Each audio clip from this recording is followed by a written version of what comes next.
വിജയുടെ നമസ്കാരം. നമസ്കാരം. പാകിസ്ഥാനുമായിട്ട് ബന്ധപ്പെട്ട വാർത്തകൾ തന്നെയാണ് ഇന്ന് നമുക്ക് പറയാനുള്ളത്. കാരണം പാകിസ്ഥാനിൽ ബലൂച്ചിൽ ജാഫർ എക്സ്പ്രസ് റാഞ്ചിയ ശേഷം വലിയ വഴിത്തിരിവിലേക്കാണ് കാര്യങ്ങളൊക്കെ മുന്നോട്ട് പോകുന്നത് എന്നുള്ളതാണ് പ്രധാനപ്പെട്ട ഒരു കാര്യം എന്ന് പറയുന്നത്. ഇത് വഴിത്തിരിവ് എന്ന് പറയുന്നത് പാകിസ്ഥാൻ ഇതിന്റെ ഉത്തരവാദിത്തം ഏറ്റെടുത്തിരുന്നത് BLA ആണ്, ബലൂച്ച് ലിബറേഷൻ ആർമിയാണ്. ഈ ബലൂച്ച് ലിബറേഷൻ ആർമിയിൽ നിന്ന് ഉത്തരവാദിത്തം പിന്നീട് പാകിസ്ഥാൻ പറഞ്ഞു അല്ല, ഇത് അഫ്ഗാനിസ്ഥാന്റെ പണിയാണ്, അഫ്ഗാനിസ്ഥാന്റെ താലിബാന്റെ പണിയാണ് എന്നുള്ളതാണ്. പാകിസ്ഥാനെ 3 അല്ല 4 പിളർത്തുക എന്നുള്ളതാണ് ഇവരുടെ ഒരു ലക്ഷ്യമെന്നാണ് പറയുന്നത്. അത് പക്ഷേ പാകിസ്ഥാന്റെ പ്രധാനമന്ത്രി ഷഹബാസ് ഷരീഫിന്റെ ഉപദേഷ്ടാവ് ആ സമയം പറഞ്ഞു ഇതിന്റെ പിന്നിൽ ഇന്ത്യയാണ് എന്ന് പറഞ്ഞു. പക്ഷേ അത് വലിയ പ്രാധാന്യത്തോടുകൂടി ഇന്ത്യ കണ്ടിരുന്നില്ല എങ്കിൽ പോലും ഇപ്പോൾ പാകിസ്ഥാൻ ഔദ്യോഗികമായിട്ട് ഇന്ത്യയെ കുറ്റപ്പെടുത്തുന്ന ഒരു സാഹചര്യം എത്തിയിരിക്കുകയാണ്. കാരണം ഈ ട്രെയിൻ ആക്രമണത്തിനും പാകിസ്ഥാന്റെ പിളർത്താനുള്ള ശ്രമത്തിനും പാകിസ്ഥാനിൽ കലാപം ഉണ്ടാക്കാനും പാകിസ്ഥാനുള്ളിൽ ആഭ്യന്തര കലാപം ഉണ്ടാക്കാനും ജനങ്ങളെ വഴിതെറ്റിക്കാനും വേർതിരിക്കാനുമെല്ലാം ഇന്ത്യ ഫണ്ട് ചെയ്യുന്നുണ്ട് എന്നാണ് പറയുന്നത്. ഇപ്പൊ ചൈന അതിന് മൗനാനുവാദം കൊടുക്കുന്നു, മൗനമായി സപ്പോർട്ട് കൊടുക്കുന്നുണ്ട് എന്നുള്ളതാണ് വേറൊരു പ്രധാനപ്പെട്ട ഒരു കാര്യം എന്ന് പറയുന്നത്. ചൈന ഈ ട്രെയിൻ ആക്രമണത്തെ അപലപിച്ചിട്ട് ഞങ്ങൾ സഹായിക്കാം എന്നൊക്കെ പറഞ്ഞിട്ടുണ്ടെങ്കിലും പാകിസ്ഥാൻ സഹായം വേണ്ട, പക്ഷെ സന്തോഷം, ഇങ്ങനെ പറഞ്ഞത് സന്തോഷം എന്ന് പറഞ്ഞിട്ടുണ്ട്. അപ്പൊ നമ്മൾ ചോദിക്കുന്നത് പലപ്പോഴും നമ്മൾ ചർച്ച ചെയ്തിട്ടുള്ളതാണ്, എങ്കിലും നമുക്ക് അതിനൊരു ക്ലാരിറ്റി വരേണ്ടതായിട്ടുള്ള ഒരു ആവശ്യമുണ്ട്. അതായത് ഈ താലിബാനും ഇന്ത്യയും തമ്മിൽ നല്ല ബന്ധമാണ്.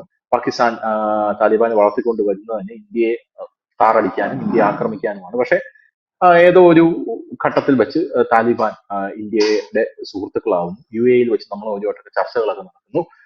സ്വാഭാവികമായിട്ടും വിശേഷ നേരത്തെ ഇരുന്ന ചർച്ചകളിൽ പറയുന്ന ഒരു കാര്യമുണ്ട്.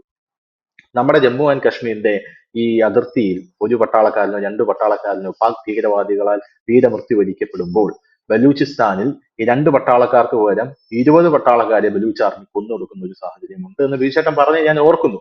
അങ്ങനെയൊക്കെ വെച്ച് നോക്കുകയാണെങ്കിൽ ഇതിന്റെയൊക്കെ പിന്നിൽ ഇന്ത്യ ആവാനുള്ള സാധ്യത വളരെ കൂടുതലല്ലേ എന്നുള്ളതാണ്. ഇത് താഴെ ഇപ്പൊ കമന്റ് വരും, ഇന്ത്യ ആണെങ്കിൽ തന്നെ സന്തോഷം മാത്രമേ ഉള്ളൂ, നിങ്ങളായിട്ട് അത് കൊട്ടിഘോഷിക്കണ്ട എന്ന് കമന്റ് വരും. എന്തായാലും അപ്പൊ അങ്ങനെ നമ്മൾ നോക്കുമ്പോഴേ ഇന്ത്യക്ക് ഇതിനകത്ത് ഒരു പങ്കുള്ളതായിട്ട് നമുക്ക് സംശയിച്ചാൽ നമ്മൾ തന്നെ സംശയിക്കുന്നു. അപ്പൊ പാകിസ്ഥാൻ അത് പറയുന്നു, ഞങ്ങളുടെ കയ്യിൽ തെളിവുകൾ അടക്കമുണ്ട് എന്ന് പാകിസ്ഥാൻ പറയുന്നു. സത്യമായിരിക്കും? എന്താണ് അഭിപ്രായം?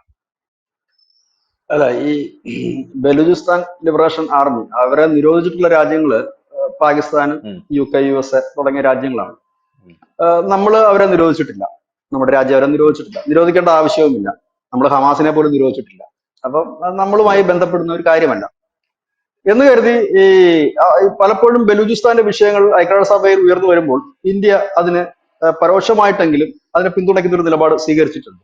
പലപ്പോഴും നമ്മളത് എപ്പോഴും തൊട്ടാണ് അങ്ങനെ ഒരു നിലപാട് സ്വീകരിച്ചു തുടങ്ങിയതെന്ന് ചോദിച്ചു കഴിഞ്ഞാൽ, പാകിസ്ഥാൻ നിരന്തരം കാശ്മീർ വിഷയം ഈ ഐക്യരാഷ്ട്രസഭയിലടക്കം ഉയർത്താൻ തുടങ്ങിയപ്പോഴാണ് നമ്മൾ അതിനെ തടയാൻ ഒരു പരിചയമായിട്ടാണ് പലപ്പോഴും ബലൂചിസ്ഥാന്റെ ഇഷ്യൂസ് നമ്മൾ കൊണ്ടുവരുന്നതും അതിനെ നമ്മൾ ടേക്കപ്പ് ചെയ്യുന്നതും ഒക്കെ.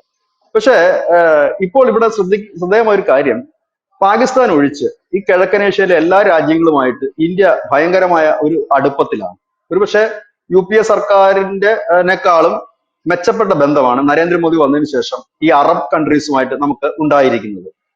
അഫ്ഗാനിസ്ഥാനും ഇറാനുമായിട്ടും നമ്മൾ അടുത്ത ബന്ധമാണ്. അതായത് അമേരിക്കയുടെ എതിർപ്പുകളെ അവഗണിച്ചുകൊണ്ടാണ് നമ്മൾ ആദ്യം അഫ്ഗാനിസ്ഥാന്, ഇറാന്, റഷ്യ ഈ രാജ്യങ്ങളുമായി നമ്മൾ വലിയ അടുപ്പം നരേന്ദ്രമോദി സർക്കാർ അധികാരത്തിൽ വന്ന 2014 മുതലേ തന്നെ ആരംഭിച്ചിട്ടുണ്ട്. ഇറാന് ഈ ട്രംപ് വന്ന കാലം മുതലേ ഉപരോധമുള്ള ഒരു രാജ്യമാണ്. ആ ഇറാനുമായിട്ട് നമ്മൾ നല്ല ബന്ധത്തിലാണ്. അപ്പൊ പാകിസ്ഥാന് ചുറ്റോട് ചുറ്റു കിടക്കുന്ന എല്ലാ രാജ്യങ്ങളുമായിട്ടും നമ്മൾ നല്ല ബന്ധം കാത്തു സൂക്ഷിക്കുന്നുണ്ട്. അപ്പൊ അതായിരിക്കാം ഇങ്ങനെ ഒന്ന് പറയുന്നതിന് ഒരു കാരണം. രണ്ടാമത്തെ കാര്യം, ബലൂചിസ്ഥാനികൾ എപ്പോഴും പറയുന്ന ഒരു കാര്യം, തങ്ങൾ ഇന്ത്യയുടെ ഭാഗമാകാൻ ആഗ്രഹിച്ചിരുന്നവരാണ്, തങ്ങൾ ഇന്ത്യയുടെ ഭാഗമാകുന്നതിൽ തങ്ങൾക്ക് സന്തോഷമുള്ളൂ. അപ്പൊ ഇന്ത്യയെ കോട്ട് ചെയ്ത് അവരെപ്പോഴും പറയുകയും പാകിസ്ഥാൻ മുൻപ് ആരോപിച്ചിരുന്നത് പോലെ അവരുടെ ഈ ബലൂചിസ്ഥാൻ ലിബറേഷൻ ആർമിയുടെ അടക്കമുള്ള പോരാളികൾ, സ്വാതന്ത്ര്യ സമരത്തിന് വേണ്ടി പോരാടുന്നവർ ഇന്ത്യയിൽ ചികിത്സയ്ക്കും മറ്റുമായി വന്നു പോകുന്നു എന്നാണ് പറയുന്നത്. അഫ്ഗാനിസ്ഥാനിൽ ധാരാളം പേര് ഇന്ത്യയിൽ ചികിത്സയ്ക്ക് വരാറുണ്ട്. അഫ്ഗാനിസ്ഥാനിൽ നിന്ന് മാത്രമല്ല ബംഗ്ലാദേശിൽ നിന്നും വരാറുണ്ട്. ചികിത്സ നമ്മൾ നൽകി വിടാറുമുണ്ട്.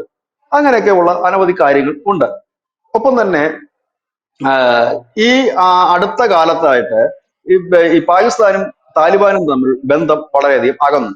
അതിനെല്ലാം കാരണം ഇന്ത്യയുടെ ഇന്നലെ വിദേശകാര്യ വക്താവ് ജസ്വാൾ പറഞ്ഞത്, നിങ്ങൾ നിങ്ങളുടെ സ്വന്തം നാട്ടിലേക്ക് നോക്കൂ, നിങ്ങൾ നിങ്ങളിലേക്ക് തന്നെ നോക്കൂ, അപ്പോഴേ ഈ വിഷയങ്ങളെല്ലാം നിങ്ങൾക്ക് മനസ്സിലാകുന്നു.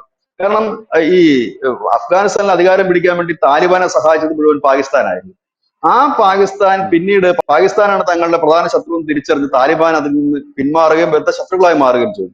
അങ്ങനെ ഈ താലിബാനെ എങ്ങനെയാണ് ഇവർ സഹായിച്ചത് എന്ന് ചോദിച്ചാൽ പാകിസ്ഥാനിൽ തന്നെ തെഹരീക്കെ താലിബാൻ എന്ന് പറയുന്ന ഒരു സംഘടന രൂപീകരിച്ചുകൊണ്ട് താലിബാന്റെ ഒരു ബ്രാഞ്ച് പാകിസ്ഥാനിൽ തന്നെ തുറന്നവന്മാരും തുറന്ന് അവർക്ക് വേണ്ട എല്ലാ സഹായങ്ങളും ISIയും പാക് പട്ടാളവും എല്ലാം ചെയ്തു കൊടുത്തു.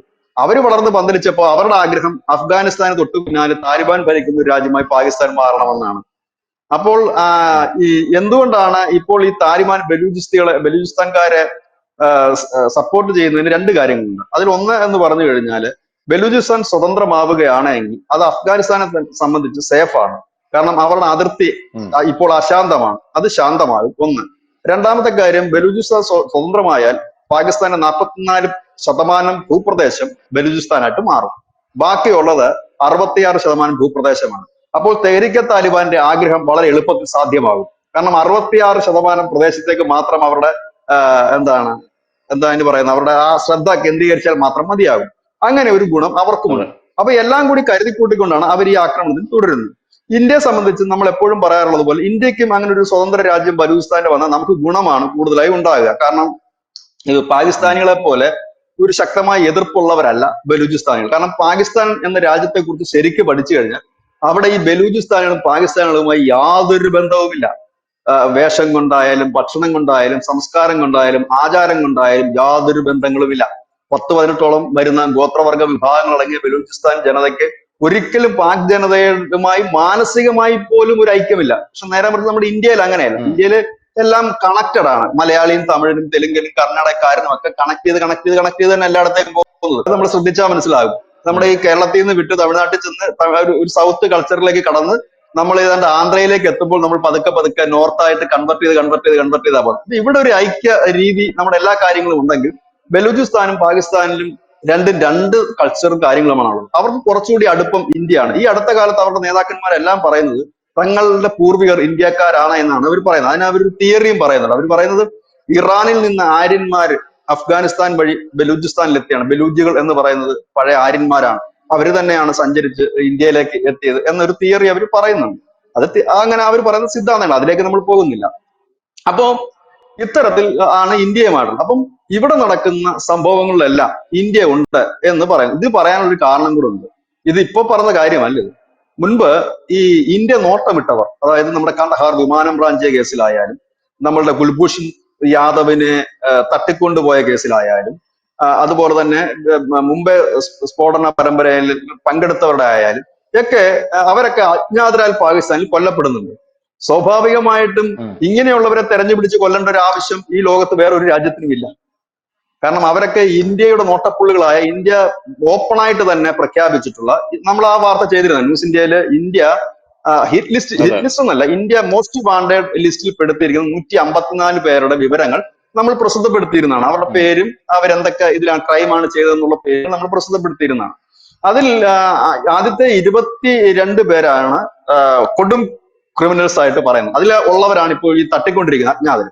അപ്പൊ സ്വാഭാവികമായിട്ടും ഇവരെ കൊല്ലേണ്ട കാര്യം, ഇവരെ തെരഞ്ഞെടുപ്പിച്ച് കൊല്ലേണ്ട ഒരാവശ്യം താലിബാനില്ല. താലിബാന് ഇവരെ പലരെ കുറിച്ച് അറിവുമില്ല. പക്ഷെ ഇവർ കൊല്ലപ്പെടുന്നുണ്ട്. അപ്പോൾ അവിടെ അന്ന് ഉയർന്ന ഒരു പ്രധാന ആരോപണം, ഇന്ത്യക്ക്, അത് കാനഡയാണ് ആദ്യം ആരോപണം ഉന്നയിക്കുന്നത്, ഇന്ത്യക്ക് ഈ ഗൾഫ് രാജ്യങ്ങൾ കേന്ദ്രീകരിച്ച് ഇന്ത്യക്ക് വേണ്ടി പ്രവർത്തിക്കുന്ന സംഘങ്ങളുണ്ട്. ഈ സംഘങ്ങൾ വഴിയാണ് ഇന്ത്യ ഇതുപോലെയുള്ള കൊലയാളികളെ വാടകയ്ക്കെടുത്ത് ലോകത്തെമ്പാടും കൊല നടത്തുന്നതെന്നാണ് കാനഡ ആരോപിച്ചിരുന്നത്. തൊട്ടു പിന്നാലെ പാകിസ്ഥാനും ഈ ആരോപണം ഏറ്റുപിടിച്ചു. കാരണം അവിടെ നിന്നൊരു കൊട്ടേഷൻ കൊടുക്കുന്നു. ഈ കൊട്ടേഷൻ ഏറ്റെടുക്കുന്നത് മുഴുവൻ താലിബാനാണ്, അല്ലെങ്കിൽ താലിബാൻ നിയന്ത്രിക്കുന്ന മറ്റു ചെറു ഭീകര ഗ്രൂപ്പുകളാണ് എന്നാണ് പാകിസ്ഥാൻ ഇത് കണക്ട് ചെയ്ത് പറയുന്നത്. അതായത് ദുബൈയിലാണ് ഇതിന്റെ വഴിയാണ്, ഇതിന്റെ ഗൾഫ് കൺട്രീസുകൾ വഴിയാണ് ഇതിന്റെ ബാക്കി കാര്യങ്ങളൊക്കെ ഇന്ത്യയുടെ നടപ്പാക്കുന്നത്. അതുവഴി കൊട്ടേഷൻ താലിബാൻ എത്തുന്നു. താലിബാൻ ആ കൊട്ടേഷൻ ചെറുകിട കൊട്ടേഷൻ ടീമുകൾക്ക് കൊടുക്കും. അവരാണ് ഈ പാകിസ്ഥാനിൽ കയറിയിട്ട് തട്ടിക്കളയുന്നത് എന്നാണ് പാകിസ്ഥാൻ കണ്ടെത്തിയിരിക്കുന്ന ആരോപണം. ശരിക്കും നോക്കുമ്പോൾ ഇവർ പറയുന്നതിന് അതൊരു ലോജിക്ക് ഇല്ലാതില്ല. ഇതേപോലൊരു ആരോപണം കാനഡയും ഉയർത്തിയിരുന്നു. അവിടെയും അജ്ഞാതന്റെ ശല്യമുണ്ട്. അവര് കണക്ട് ചെയ്ത് കൊണ്ടുവന്ന സാധനം റഷ്യയുടെ ചാരന്മാരും ഇന്ത്യയുടെ റോയും കൂടെ ചേർന്നിട്ടാണ് ഇവരെ സ്പോട്ട് ചെയ്യുന്നത്. സ്പോട്ട് ചെയ്തതിന് ശേഷം കൊട്ടേഷൻ കൊടുക്കുന്നു. കൊട്ടേഷൻ സംഘങ്ങള് അവിടെ കാനഡയിൽ തന്നെയുള്ള കൊലയാളികൾക്ക് നിർദ്ദേശം കൊടുത്തുകൊണ്ട് കൊല്ലുന്നു. അവിടെ വിചിത്രമായ മറ്റൊരു കാര്യമുണ്ട്. അത് ചില മാധ്യമങ്ങൾ, അന്തർദേശീയ മാധ്യമങ്ങൾ റിപ്പോർട്ട് ചെയ്തൊരു കാര്യമുണ്ട് കാനഡയെ സംബന്ധിച്ച്. അവിടെ ഈ പഞ്ചാബികളായിട്ടുള്ള കൊലയാളികൾ തന്നെയാണ് ഇവരെ കൊല്ലുന്നത് എന്നാണ്. ഈ ഗുരുദ്വാരകളിൽ തന്നെ ഉള്ളവർ തന്നെയാണ് ഇവരെ കൊല്ലുന്നത്. അവിടെ ഈ മാഫിയ ഗ്യാങ്സ് ഉണ്ട് ഇവന്മാരുടെ ഇടയിൽ തന്നെ, കാനഡയിൽ തന്നെയുള്ള ഖാലിസ്ഥാനികളുടെ ഇടയിൽ തന്നെ ഈ പഞ്ചാബികൾ പൊതുവെ ഒരു ഗ്യാങ് ലീഡറും അതിന്റെ താഴെ കുറച്ചുപേരും അടങ്ങുന്ന ഒരു സിസ്റ്റമാണ് അവർക്കുള്ളത്. അതായത് ഒരു ലീഡർ കാണും. അങ്ങനത്തെ ഒരു ഗ്യാങ്ങുകൾ ഇതിനകത്തുണ്ട്. അപ്പൊ ഈ ഗ്യാങ്ങുകളെ വിലക്കെടുത്തുകൊണ്ടാണ് ഈ പരിപാടി നടക്കുന്നത്. അതുകൊണ്ടാണ് തന്നെയാണ് പലപ്പോഴും നമ്മൾ വായിക്കാറുണ്ട് ഗുരുദ്വാരകൾ ഏറ്റുമുട്ടൽ നടന്നു, വെടിവെപ്പ് നടന്നു എന്ന്. അപ്പൊ ഗ്യാങ് വാർ അതിൽ ഓൾറെഡി ഉണ്ട്. ആ ഗ്യാങ് വാറിനെ പരിപോഷിപ്പിച്ചെടുത്തിട്ടായിരിക്കണം ഈ അജ്ഞാത കൊലപാതകങ്ങൾ നടക്കുന്നത്. അതുകൊണ്ട് തന്നെയാണ് ഇതിന്റെ പേരും മറ്റുള്ള ഡീറ്റെയിൽസും പുറത്തു വരുന്നില്ല. അജ്ഞാതനെ ആർക്കും പിടികിട്ടുന്നില്ല. കാരണം അജ്ഞാതനെ കുറിച്ചുള്ള വ്യക്തമായ വിവരങ്ങൾ പാകിസ്ഥാനികൾക്ക് അറിയാം. കാരണം അവരുടെ ഇടയിൽ തന്നെയുള്ളവരാണ് തന്നെയാണ് ഇത് വരുന്നത്. ഇതേ രീതിയിൽ തന്നെയാണ് പാകിസ്ഥാനിൽ കൊലപാതകം നടത്തുന്നത്. പാകിസ്ഥാനിൽ തന്നെ ഉള്ളവരല്ല, അത് പുറത്തുനിന്ന് വന്നൊരു അജ്ഞാതനല്ല അവിടെ കൊലപാതകം നടത്തുന്നത്. ഇതൊക്കെയാണ് ഇവരെ ഈ ഇങ്ങനെയുള്ള കാര്യങ്ങൾ പറയാനായിട്ട് പ്രേരിപ്പിക്കുന്നത്. പക്ഷെ ഇതിനകത്ത് തെളിവുകളുണ്ടോ? ചാനലിലെ ജസ്റ്റിൻ ട്രൂഡോ പറഞ്ഞൊരു കാര്യമുണ്ട്. സിംഗപ്പൂരിൽ വെച്ച് അജിത് ഡോവൽ ചർച്ച നടത്തിയപ്പോൾ ഇതെല്ലാം സമ്മതിച്ചതാണ്, അമിത്ഷായാണ് ഇതെല്ലാം നടത്തുന്നത് സമ്മതിച്ചാണ്. പക്ഷെ ഒരു തെളിവ് പുറത്തുവിടാനായിട്ട് ജസ്റ്റിൻ ട്രൂഡോയ്ക്ക് കഴിഞ്ഞില്ല. ഇപ്പോ ഈ പാകിസ്ഥാൻ പറയുന്നത് അഫ്ഗാനിസ്ഥാനിലേക്ക് ഈ ട്രെയിൻ റാഞ്ചുന്ന സമയം മുതൽ നിരന്തരം കോളുകൾ ന്യൂഡൽഹിയിൽ നിന്ന് അഫ്ഗാനിസ്ഥാനിലേക്ക് പോയിരുന്നു. അതിന്റെ ഡീറ്റെയിൽസുകൾ ഞങ്ങളുടെ കയ്യിൽ ഉണ്ട് എന്നാണ് പറയുന്നത്. ഈ തെളിവുണ്ടെന്ന് പറയുന്ന ഈ രാജ്യങ്ങളിലെ ഭരണാധികാരികൾ ആരും തന്നെ തെളിവ് പുറത്തുവിടാൻ തയ്യാറായിട്ടില്ല. പക്ഷെ ഇന്ത്യ ശക്തമായി തന്നെ അതിൽ പ്രതിഷേധിച്ചിട്ടുണ്ട്. ഇന്ത്യ പറയുന്നത് നിങ്ങൾ നിങ്ങളുടെ കാര്യം നോക്കുക എന്നാണ് പറഞ്ഞിരിക്കുന്നത്. ഇപ്പോഴത്തെ ഒരു കാര്യം എന്ന് പറഞ്ഞാൽ പാകിസ്ഥാനെ സംബന്ധിച്ച് ആ രാജ്യം ഒറ്റപ്പെട്ട് കഴിഞ്ഞിരിക്കുന്നു. കാരണം അവിടെ ഈ ട്രെയിൻ റാഞ്ചി ഒരു കൊലപാതകം നടന്നിട്ട് ഇതുവരെ ഒരു ആരും അപലപിച്ച് രംഗത്ത് വരാൻ തയ്യാറായില്ല എന്നുള്ളതാണ് ശ്രദ്ധേയമായ കാര്യം. അവിടെ ആകെ ചൈന മാത്രമാണ് പറഞ്ഞത്. ചൈന പറഞ്ഞത് ഞങ്ങൾ അപലപിക്കുന്നു, വേണമെങ്കിൽ ഞങ്ങൾ നിങ്ങളെ സഹായിക്കാമെന്നുള്ളത്. ചൈന സഹായിക്കുന്ന എന്തിനെന്ന് ചോദിച്ചു കഴിഞ്ഞാൽ ബലൂചിസ്ഥാൻ വഴിയാണ് ചൈനയുടെ ബെൽറ്റ് ആൻഡ് റോഡ് പദ്ധതി കടന്നു പോകുന്നത്. അപ്പോൾ ബലൂചിസ്ഥാൻ ഇങ്ങനെ പ്രശ്നം ഉണ്ടായി കഴിഞ്ഞാൽ അവന്മാരുടെ ഗദ്ദാർ തുറമുഖമായിട്ട് അടച്ചുപൂട്ടി അതിനോട് അടുത്ത് കിടക്കുന്ന അവരുടെ ഒരു വലിയ ഇന്റർനാഷണൽ എയർപോർട്ട് പൂട്ടി നാശമായി കിടക്കുന്നത്, പുതിയതാണ് പൂട്ടിക്കിടക്കുന്നത്. അതല്ല ഈ ബലൂചിസ്ഥാനിൽ നടക്കുന്ന സംഘർഷത്തിന്റെ ഭാഗമായിട്ട് പൂട്ടപ്പെട്ടത്. അപ്പൊ ഇവിടെ ഈ പ്രശ്നം ഒതുങ്ങുകയാണെങ്കിൽ ഞങ്ങളുടെ പദ്ധതികളൊക്കെ മുമ്പോട്ട് പോകുമല്ലോ എന്നുള്ള ധാരണയിൽ മാത്രമാണ് ചൈന പറഞ്ഞത്. വേറെ ഒരു രാജ്യവും ഇടപെട്ടിട്ട് ഒരു പ്രസ്താവന നടത്തിയിട്ടില്ല. അറബ് രാജ്യങ്ങളുടെ സ്വന്തം തന്നെ സ്റ്റേറ്റ്മെന്റുകളൊന്നും വന്നിട്ടില്ല. ഇസ്ലാമിക രാജ്യങ്ങളുടെ സ്റ്റേറ്റ്മെന്റുകൾ വന്നിട്ടില്ല. ഈവൻ തുർക്കി പോലും കമാന്നൊരു അക്ഷരം ഇതുവരെ മിണ്ടി കണ്ടില്ല. ഇനി ഇന്നോ നാളെയോ ഒക്കെ സ്റ്റേറ്റ്മെന്റ് വരുമോ എന്നറിയില്ല. ഇതാണ് അവസ്ഥ. അതായത് ശരിക്കും പാകിസ്ഥാൻ എല്ലായിടത്തും ഒറ്റപ്പെട്ടിരിക്കുന്നു. ഗൾഫ് കൺട്രീസിന്റെ കഥ നമുക്കറിയാം. അറബ് രാജ്യങ്ങൾ ഈ കഴിഞ്ഞ കുറച്ച് ദിവസങ്ങൾക്ക് മുമ്പാണ് ഖത്തറിലെ അവിടുത്തെ രാജാവ് ഇവിടെ എത്തി, ഭരണാധികാരി നമ്മുടെ പ്രധാനമന്ത്രി നരേന്ദ്രമോദി കാണുന്ന ഒരു കാഴ്ച.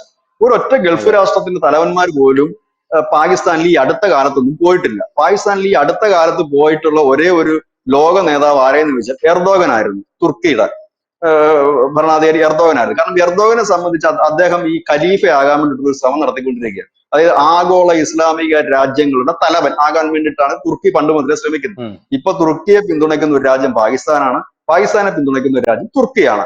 മുമ്പ് മലേഷ്യയൊക്കെ ഉണ്ടായിരുന്നു. മലേഷ്യക്ക് നമ്മുടെ ഒരു പണി കൊടുത്തതിന് ശേഷം ഇപ്പൊ നമ്മുടെ നേരെ വലിയ ചൊറിച്ചിലില്ല. കാരണം മലേഷ്യ ആയിരുന്നു ഈ പാം ഓയിൽ ഇറക്കുമതിയിൽ ഏറ്റവും കൂടുതൽ പാം ഓയിൽ മലേഷ്യ എന്നാണ് ഇറക്കുമതി ചെയ്തത്. 2019 സമയങ്ങളിൽ 2019 നരേന്ദ്രമോദി മോദി സർക്കാരിന്റെ കാലത്ത് ഈ മലേഷ്യൻ പ്രധാനമന്ത്രി അദ്ദേഹം ഒരു ചെറിയ എർദോഗനാണ്. അദ്ദേഹത്തിനും ആഗ്രഹം ഖലീഫയാകുക എന്നുള്ളതാണ്. അതായത് എല്ലാ ഇസ്ലാമിക രാജ്യങ്ങളിലും തലവനാകുക. അപ്പൊ മലേഷ്യയിലെ ഇദ്ദേഹം കാശ്മീർ വിഷയത്തിൽ ഇന്ത്യക്കെതിരെ പ്രസ്താവന നടത്തി. സാധാരണഗതിയിൽ ഇതിന് ഇന്ത്യ പ്രതികരിക്കുന്നത് വളരെ വൈകിയാണ്. നമ്മൾ തിരിച്ചൊരു പ്രസ്താവന നടത്തുകയാണ് ചെയ്യുന്നത്. അങ്ങനെ പറയില്ലേ, നിങ്ങൾ അങ്ങനെ പറഞ്ഞ ശരിയാണോ എന്നൊക്കെ. പക്ഷെ നരേന്ദ്രമോദി ചെയ്ത പണിയത് അന്ന് വൈകുന്നേരം തന്നെ പാമോയിൽ ഇടപാട് അങ്ങ് നിർത്തിക്കളഞ്ഞു. ഇറക്കുമതി ചെയ്തു 300 കണ്ടെയ്നർ ഷിപ്പ്, അതായത് ഷിപ്പിൽ അയക്കാൻ വെച്ചത് 300 കണ്ടെയ്നർ പാമോയിൽ അതോടുകൂടി അവിടെ സ്റ്റോപ്പായി. അന്ന് തന്നെ, അതായത് പ്രസ്താവന വന്നിട്ട് നാക്ക് വായിലിടുന്നതിന് മുമ്പ് അതങ്ങ് കട്ട് ചെയ്ത് കളഞ്ഞപ്പോൾ പിന്നെ നമ്മൾ കേട്ട വാർത്ത മലേഷ്യയിൽ വലിയ രീതിയിലുള്ള പ്രതിഷേധം ഉയർന്നു. അവിടുത്തെ ഈ പാമോയിൽ കർഷകരും ഒപ്പം തന്നെ അതിന്റെ സംസ്കരിക്കുന്നവരും വ്യവസായികളുമൊക്കെ നിങ്ങൾ എന്ത് പണിയാ കാണിച്ചു, ഈ പാമോയിൽ ലോകത്ത് വേറെ ആരെയും മേടിക്കാനില്ല, ഇവന്മാരായിരുന്നു മേടിച്ചുകൊണ്ടിരുന്നത്, ആ കഞ്ഞി കൂടെ പാറ്റയിട്ട്. പിന്നീട് ഇന്ത്യ അവിടുന്ന് പാമോയിൽ ഇറക്കുമതി ചെയ്യാൻ തയ്യാറായില്ല. പിന്നീട് മലേഷ്യൻ പ്രധാനമന്ത്രി വന്ന് കരഞ്ഞു പറഞ്ഞ് ഇവിടെ വരികയും അപ്പോൾ നമ്മൾ ചോദിച്ചു കഴിഞ്ഞാൽ നമ്മള് ഇത് ഇന്തോനേഷ്യയിൽ നിന്ന് ഇറക്കുമതി ചെയ്യാൻ തുടങ്ങി. ഇന്തോനേഷ്യയെ സംബന്ധിച്ച് നമ്മൾ അവരുടെ കയ്യിൽ നിന്ന് പാമോയിൽ കൂടുതൽ എടുക്കാൻ തുടങ്ങിയത്.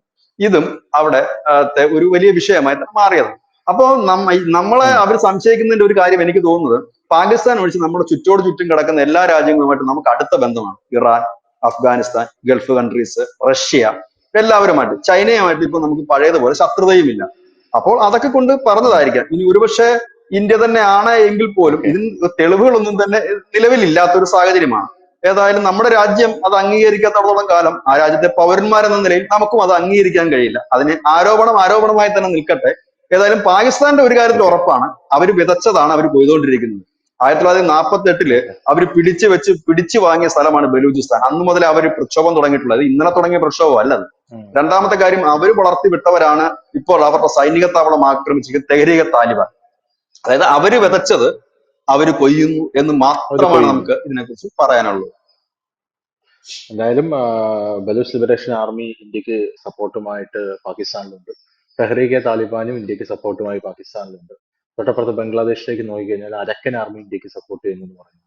റഷ്യയിലേക്ക് നോക്കിക്കഴിഞ്ഞാൽ റഷ്യൻ ചാരാന്മാർ ഇന്ത്യയെ സപ്പോർട്ട് ചെയ്യുന്നു എന്ന് പറയുന്നു. കിർഗിസ്ഥാനിലേക്ക് നോക്കിക്കഴിഞ്ഞാൽ അവിടെയുള്ള ഏറ്റവും നൊട്ടോറിയസ് ആയിട്ടുള്ള ആർമി ഇന്ത്യക്ക് സപ്പോർട്ടാണെന്ന്. കാനഡയിലേക്ക് നോക്കിക്കഴിഞ്ഞാൽ അവിടെ അജ്ഞാതന്മാർ ഇന്ത്യക്ക് സപ്പോർട്ടാണെന്ന് പറയുന്നു. അങ്ങനെ ഇന്ത്യ പോകുന്നിടത്തെല്ലാം ഇന്ത്യക്ക് സപ്പോർട്ടാണ്. പക്ഷെ ഇന്ത്യക്ക് ഇതിൽ യാതൊരുവിധ പങ്കൊന്നും ഇല്ല എന്നാണ് യഥാർത്ഥത്തിൽ അജിത് ഡോവലും നമ്മുടെ പ്രധാനമന്ത്രി നരേന്ദ്രമോദിയും അമിത്ഷായും പറഞ്ഞുകൊണ്ടിരിക്കുന്നത്. ഇന്ത്യ എപ്പോഴും സമാധാനം ആഗ്രഹിക്കുന്ന ഒരു രാജ്യം മാത്രമാണ്. പാകിസ്ഥാൻ ഇനി വളർന്നു പോയി കഴിഞ്ഞാലും അതിൽ ഈ സിനിമയ്ക്ക് മുമ്പൊക്കെ എഴുതി കാണിക്കുന്നത് പോലെ തികച്ചും യാദൃശികം മാത്രം. ഇന്ത്യക്ക് പങ്കുണ്ട് ഉണ്ടെന്ന് തോന്നും, പക്ഷെ പങ്കില്ല. താങ്ക് യു ചേട്ടാ, താങ്ക് യു സോ മച്ച്.